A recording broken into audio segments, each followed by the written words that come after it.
Y-A-N-E-R-S is Janners. Y-A-N-E-R-S is Janners. Good morning! Sokcho. Ang ganda ng weather. Sunny. Sana ganun lagi yung kalye sa atin. Walang masyado sasakyan. Siguro kasi probinsya na rin to Kung sa city yan, sa Seoul, marami na rin sasakyan. Ang kalma-kalma niya. Natutulog pa siya. Hindi ko alam kung ano ba ito.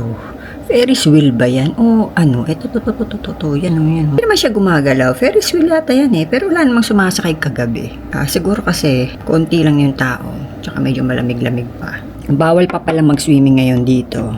Kasi hindi pa peak season. End of June, mga ganyan. Bubuksan nila yan. Kasi nakalagay kagabi, no swimming. Kaya sabi ko, bakit kahit isa wala naman ako nakikitang nagsiswim dito? Bawal pa pala. Ito yung mga kalat namin. Si Chewon tulog pa. Si Papa nasa CR. Yan. Ba! Ang ganda ng weather. Ang ganda ng weather. Kaayos na ako ng face kasi ang checkout namin dito ay 11 a.m. So, meron pa akong 3 oras para mag-breakfast and then lilipat kami sa kabilang hotel sa ibang hotel. 1 hour away from here daw. Titingnan namin yung infinity pool sa taas kasi hindi namin siya nakita kahapon. 27th floor kami, yung pool 28th floor. Ito na going up. Ito na, dito tayo. Buti na lang 3 elevator nila, no? 26, 27. Okay. 29th floor pala yung infinity pool daw. Oh, ano ito? Lounge. Ito pala meron silang lounge dito, kainan. Meron pala. This is the gym. May nagji-gym. Maliit lang siya. Hindi na ako mag-vlog. May tao Staircase. Ayaw.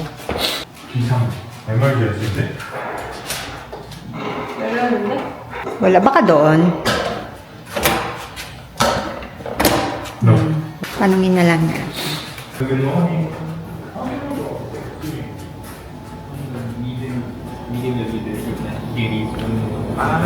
The middle. Thank you. Thank you. Ito, nasa gitna lang daw na elevator yung pwedeng makaakyat sa infinity pool. Ito, tsaka ito, hindi. Ito pala yung infinity pool. Oh, saan ang entrance nito? Ha? No water. Walang water? Baka nililinis sila para sa summer. Oh. Kasi hindi pa peak season ngayon dahil pasukan pa dito sa Korea. Meron?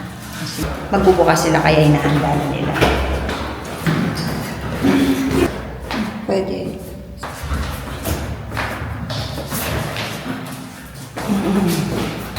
Ang ganda ng pool. Grabe. Ang ganda ng pool. So safe. Walang tubig.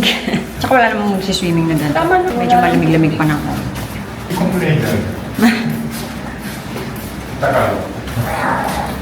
Yung outfit ko ngayon, para akong security. Alam niyo yun, yung mga nag-iikot-ikot sa building. Dahil sa shirt ko, bigay lang tong shirt ko na to Tapos yung buhok pa ganyan. Security!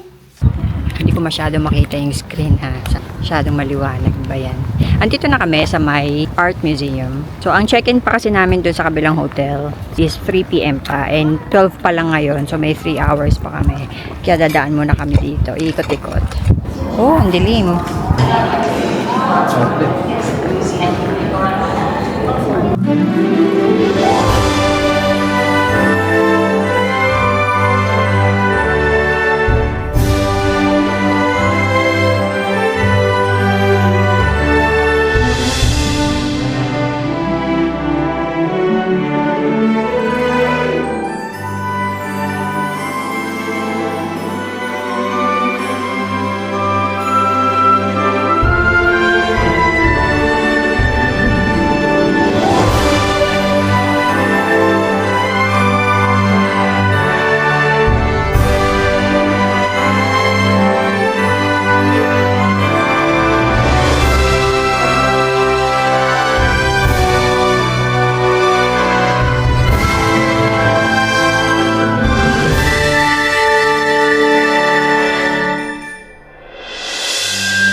Tapos na kami sa loob. Ang ganda. Aliwanag. Pero kung, oh my gosh, ito na naman tayo. Pero kung kayo yung tipo na claustrophobic, na-anxious kayo sa nakakulong kayo, hindi kayo pwede doon. Tsaka kung mahiluhin kayo sa mga ganon, hindi rin kayo pwede doon. Lalo na yung mga ocean waves. Kasi ano yun kulob. Magpapanik kayo. Pero ako wala namang ganun. Kaya okay lang. Na-enjoy ko. Actually, yung napanood ko kanina, yung mga paintings, mga Chinese paintings, ganyan. Halos ano yun 25 minutes siguro. Tinapos ko talaga. Yung iba nagsialisa na ako, tinapos ko talaga. Wala, na-amaze lang ako. Kasi, ang ganda nung ng art. I like art. Kaya ako ma-arte. Ngayon, hindi ko alam kung saan kami. Nagugutom na ako It's 1:30 na. Are we going to the hotel? Let's check. Baka may malapit na restaurant doon. Pupunta kayo dito sa Korea. Hanggang nang dito sa Korea. Check niyan dyan. Maganda. Mag-e-enjoy kayo. Basta hindi kayo mahiluhin.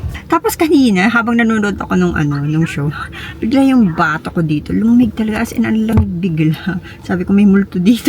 Ang lamig talaga bigla. Siguro nag-last lang siya ng mga 10 seconds. As nawala na. As in, dito. Sabi ko, ano kaya yun? Nandito na kami sa pangalawang hotel, St. John Hotel. Ayan yung baba. Sige, baba tayo. Parang medyo malaki-laki tong hotel kaysa dun sa nauna kahapon. Yung kahapon, yung lobby maliit lang. Pasok mo yun na yun Reception na agad. So, iba yata itong baba.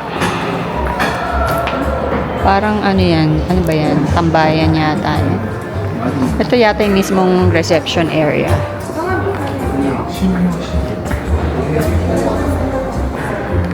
May mga paganyan sila Mukhang pwede na mag-check-in ng mas maaga. Yung sabi ko kay Papa kasi diba sa atin yung ibang hotels, basta walang tao or ready na yung room, pwede ka nang mag-check-in kung maaga ka. Ay, ang cute! Yung Ice Factory. Yung mga mahilig din sa popsicle Gusto kong flavor. Ito. At saka ito. Green. Ay, hindi mukhang maasim to. Ito na lang. Ay, mukhang maasim din. Malaki yung hotel Sa Gangnam lang din to. Probinsya na to. 많이 없어요. 나오시고요.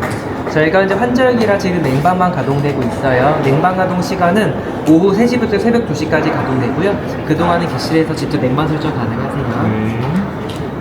Ito na naman tayo sa hanapan ng room. Alaki nung hotel Ang daming mga rooms. Papunta na ito sa heaven. Ito na. Pagpasok mo, bathroom agad. Yung bathroom. Walang ilaw. Cabinet. Alam nyo na yan. Alam nyo na yan. Malinis naman siya kagaya nung unang hotel kahapon. Sink. Maliit lang siya. Mas malaki yung kanina. Mas malaki yung nandun. Mas mahal ito. Why? Baka sa pangalan ng hotel. Dito na lang ako magla-live mamaya siguro. May TV and king size na bed. Kasya naman tayo dyan. Mini ref. Ref ba yan? Hindi. Ref maliit. Tsaka counter. Mas okay yung nauna. Ay, ayaw niya mag-buksan. Ayun. Ang ganda ng view. Yun, kaya mahal siya. Kasi yung view, yun ang binayaran mo, hindi yung room. Wow. Tsaka white sand. Hindi ko alam kung gaano to kalapit sa hotel. Dito naman, mga puno. Yun. Kaya siya mas mahal. Nice. Is it near? Across? Oh. Ganda yung weather today. Dito sa Gangnam. Ewan ko lang sa Seoul. Alam niyo yung weather na pag binuksan mo yung ref, yung ganong lamig. Kanina sa baba pero paiba-iba kasi mamaya iinit na naman. Doon sa... 정화범어. 정화범어 vessel. Yung hotel kahapon na pinagstayan namin, para lang siyang bahay. Kasi siguro may dining table, may sofa, may TV, may TV naman lahat, may sofa, 2 bedrooms. Para lang siya talagang bahay. Tsaka malinis. Pagpasok ko pa lang alam ko na agad na malinis yung hotel na yun. Kahit yung CR, talagang tinitingnan ko kahit yung ilalim, yung toilet bowl, lahat malinis naman. Kasi ako unang tinitingnan ko talaga yung CR. Malinis naman siya. Nice. Parang close pa yung mga resto. Kasi may mga break time sila Kung sa rooms, mas maganda yung naunang hotel. Pero, kung sa lobby, reception, view, mas okay siya dito. Ito yung hotel. Tapat niya, beach daw yun Konting lakad lang. Parang close sila. Baka break time pa. Sana ganito everyday. No, be? Pwede kang mag-picnic dito. May mga lamesa dyan. Ang sarap ng hangin. Sa Seoul, mainit-init na. Walang damit, kita ang puwet. Ipahagdan din sila dito, kagaya kahagabi. Ito sa kabila. Muscle Beach.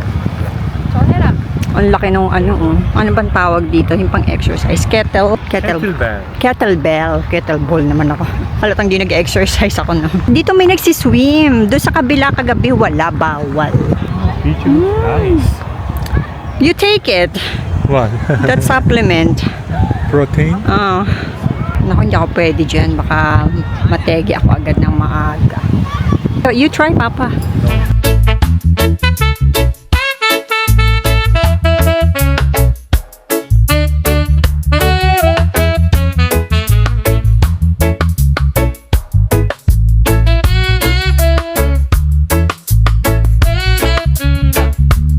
Yun.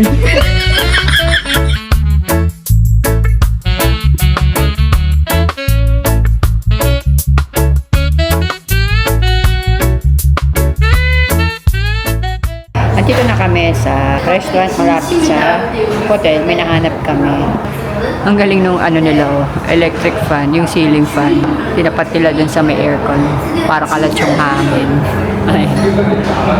2 tables lang yung occupied.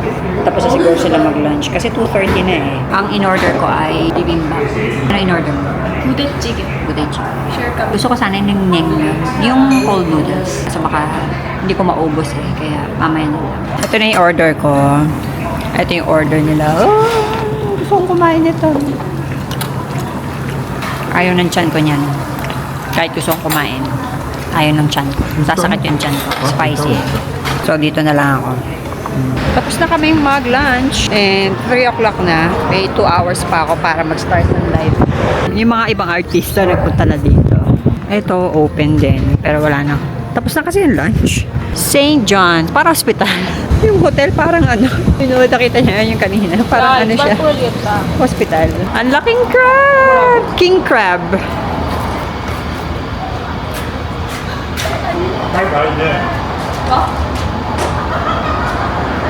Dalaga na talaga si Chevon.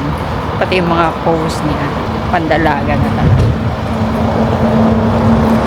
Puro mga ano, seafood. Marami palang kainan dito eh.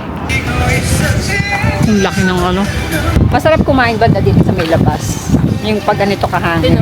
Yung mga ganito, masarap pa kumain ngayon dito. Kasi mahangin, tsaka kahit sunny, malamig yung simoy ng hangin. Magsa-summer din sa inyo dito. July, August, yan, mainit na. As in, mainit na talaga. At least, maiksi lang. 3 months lang halos yung sobrang init. Ito na yung hotel. Ay, ang cute ng dog. Na-miss ko si yun. Naglalaban yung init at saka yung lamig. Pero mas lamang yung lamig kasi mahangin.